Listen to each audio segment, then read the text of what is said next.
All right, so when I first got into the gym, I would come in here and I had no idea what I was doing. I'd either be on my phone scrolling through Google, trying to find a workout, or I'd be copying some random person in the gym. And at times, I would get super self-conscious because there's either that one guy like tossing around 5 plates on the bench, or there's just a bunch of people that really know what they're doing. And I was kind of just there. And it kind of like, I lost so much motivation not knowing what to do. But something that really helped me with that is planning out all my workouts before I get into the gym. So either the day before or while I was eating my pre-workout meal, I would sit down, take 5 minutes, and I would really just go over what I was doing that day. And instead of wasting a bunch of time, I would just pull up my phone and it was right there. So that helped out a bunch, but I had to do some research to find out the workouts that I should actually do, and kind of want to go over that in today's video. And one of the major points, something that I do every single day, is I stretch for a decent amount of time. So I know there's a bunch of talk about whether stretching is good or bad for you, but I like feeling mobile in the gym. I don't want to walk around like a big bodybuilder and like not have any mobility. So something I always do is stretch. I'll take solid 10-15 minutes, warm up, and I'll get into my lift. And that's what I'm about to do now. I have legs today, and I took pre, I'm ready to go. So let's get right into it.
Typically start with hamstrings because it takes away a bunch of knee pain or lower back pain that I get throughout my lift. And I tend to have a decent connection with my quads, but I don't know, for some reason when I start with hamstrings, I really feel everything. So it's a staple to pretty much every leg day. I'll start with either like a standing leg curl or a seated leg curl, just because those machines I feel the most. And then later in the session I'll usually do like a heavy RDL or something, but starting with the hammies just really sets the tone for every leg day.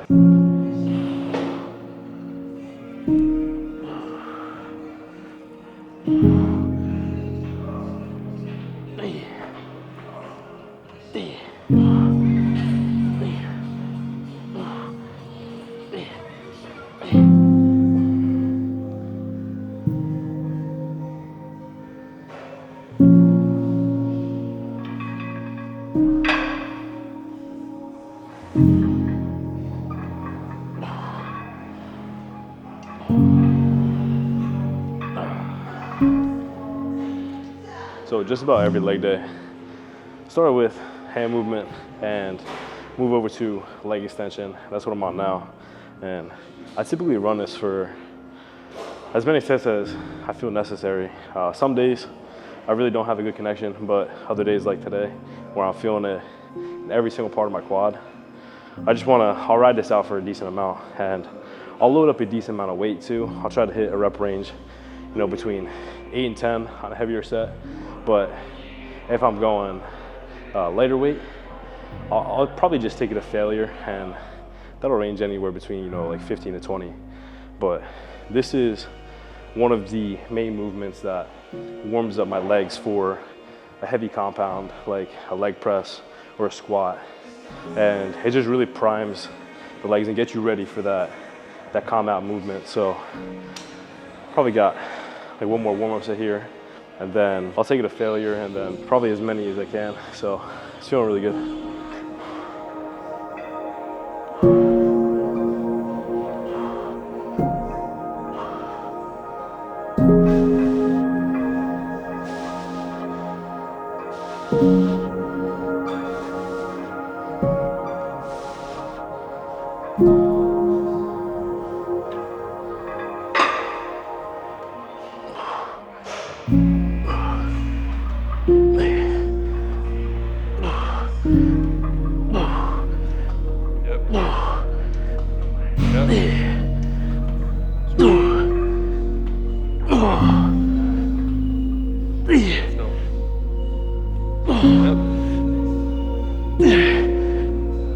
Let's go.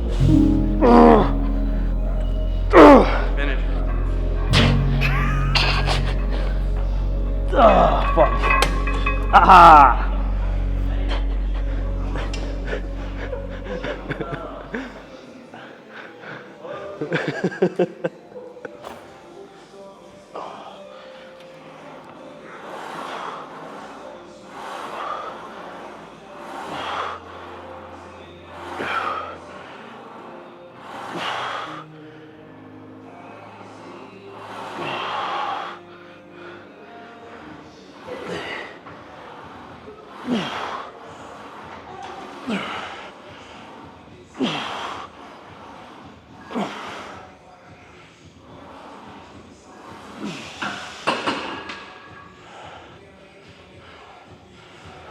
So, single leg press for the first movement after those two kind of warm-up movements. I really like to do this first, especially single leg, because this really targets my outer quad, which is a severely lacking part of my body. And I want to do it when I have the most energy. And obviously, as the first compound, that's going to be when I'm most energized. So I'm here running about, probably 2 or 3 top sets. Probably gonna do 2 with the heavier weight and then 1 back off. So just about 3. That third one will probably be like an AMRAP set. So as many reps as possible. But the main cue that I'm using here for the outer quad, obviously using one leg, but I'm keeping the majority of the weight on the outside of my foot. And I'm kind of letting the weight push me down while I'm keeping my quad in the movement, and I'm like slowly controlling the weight down. And then I'm just firing it back up. So with the weight on the outside of your foot and just really driving through a slow and controlled movement, you're really able to feel the outside of your quad, and it just feels really good.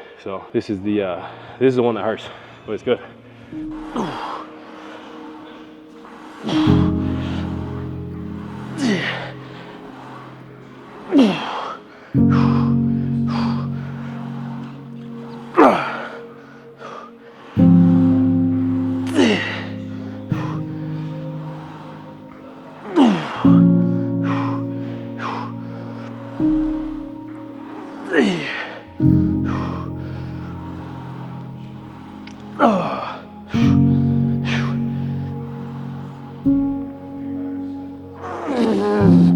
Okay, fuck.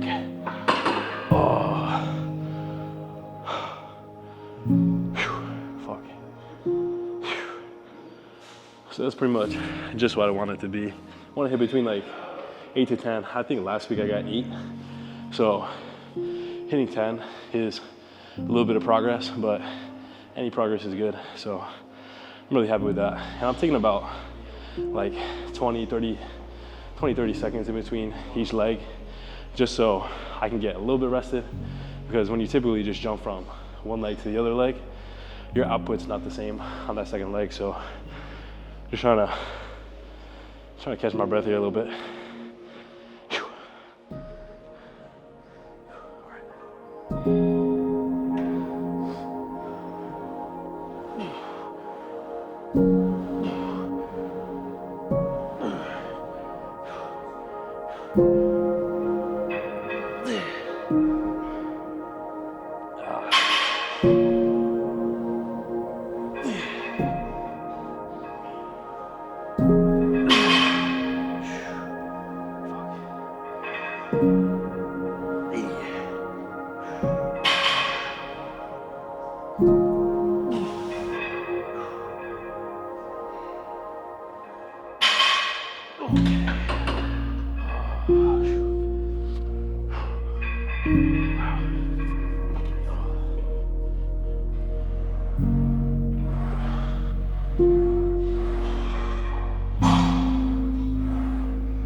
Smith machine Bulgarian split squats.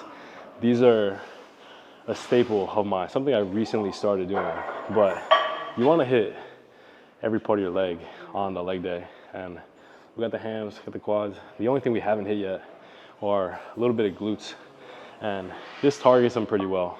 You can either set this up for a quad dominant or like a rear leg dominant movement. And just depending on where you set your foot, the front foot, if you place it out farther, it's gonna be obviously the backside of your leg, a little bit closer. You're gonna get more knee flexion, so that's gonna be more quad. But this really, really helps develop your glutes, especially since it's a single leg movement. You're gonna get a lot of tension on one part of your body. And just like the leg press, you're gonna wanna take a little bit of time in between each leg, just so you have the energy for the next one. But this is a killer. So you wanna hit this towards the beginning of your workout. It's really tough to save it for like a later movement, but it gets them good.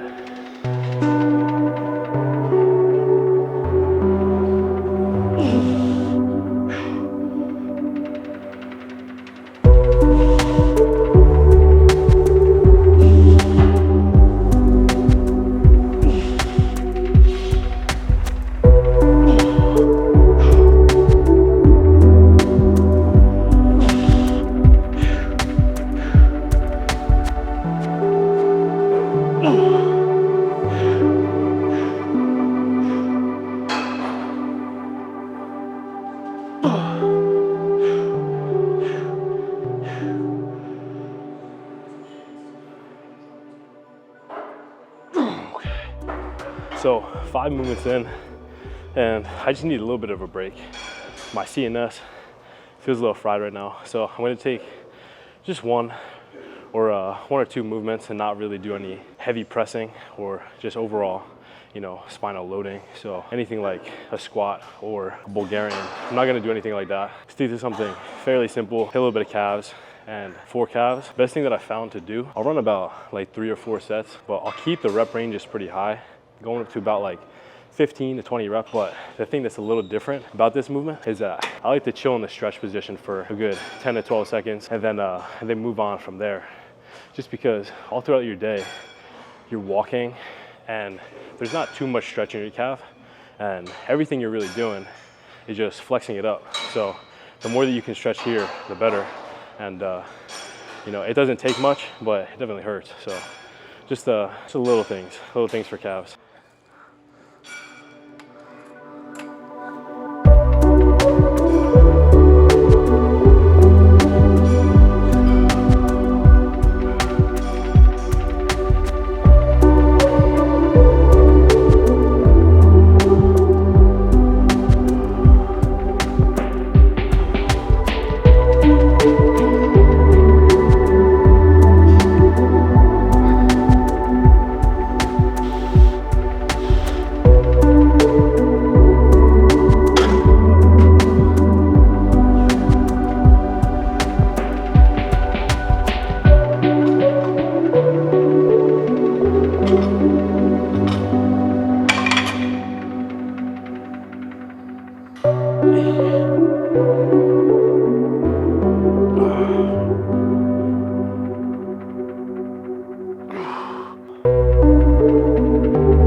So some RDLs on the straight bar here, and these are killer right now. I said at the beginning of the workout, I was gonna hit these later on, and just one of my favorite things to do after a hamstring curl or some sort of like leg curl, just because I feel like with a leg curl, you're flexing it almost like your bicep, like you'll flex it up. But with these, it's a very similar it's a similar movement in the sense that it's working your hamstring, but the functionality of the movement is different in the sense I feel like this is really tearing the muscle apart while the hamstring's kind of like contracting it. And I'm not too sure if that's the correct science behind that, but you can feel the difference in the movements.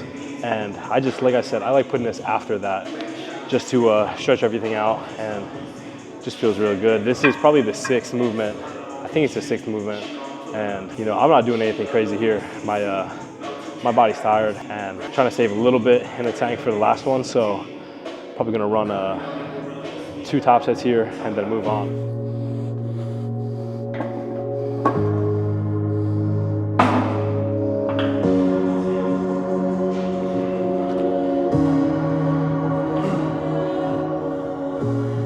So hack squat is gonna be the final movement, but it's probably gonna be the hardest thing. And I really don't wanna do it right now, but you know, somebody's gotta do it. And today I'm gonna be that person. But the band here, I put this on for a little bit of help on my knees. And you know, it helps a little bit, but I feel like the main reason why I put it on here, it just makes it a little bit lighter. So you can put some more weight on it, it looks cooler, but it really does help your knees a little bit. And I'm probably gonna take this to like, you know, probably 12 to 15 reps for a solid like two sets. Just something like I wanna burn out right quick. And this is probably one of the better machines to do it on because you can really target your quads here. And you know, we got a little bit of quads on the Bulgarians, a bunch of quads on the leg extension, and this is just gonna cap that off for, you know, it's gonna hit everything on your quads here. And it's a great way to finish. It's good to save the hard things for last because it really tests your mental strength, because I really want to walk out right now, but you know, we're just gonna do this.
So I feel like the best way to finish your session is with any sort of set, just like the hack squat set that I just did. And if you watch that whole thing, I appreciate it.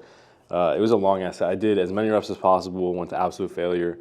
And it just, when you do something like that as the last exercise, it puts you in a really good headspace for the next time you come into the gym, because that is gonna be your first memory, that last set. So overall, that was my leg day. And I do 2 different leg days throughout the week, but they're not identical. But something I do make sure of is that I hit every single muscle group at least once or twice throughout the session. So I'm hitting glutes, hamstrings, quads, calves, I'm doing 1 or 2 of those exercises, even if it's not the same thing, you know, and even if you didn't want to copy this exact workout and you just want to structure your own, just make sure that you're hitting every single part of your leg, because your overall leg development is going to be based on, you know, every individual muscle group. So you want to make sure that you're attacking everything just about the same. So when you're piecing together your leg day, you want to make it look very even across the board in terms of volume and in terms of exercises for each muscle group. You know, just so you don't have one muscle that's absurdly larger than another one. But thank you for tuning back in. Thank you for watching the videos. Thank you for liking the videos. And if you haven't already, go comment something, like the video, and subscribe. And I will see you in the next one.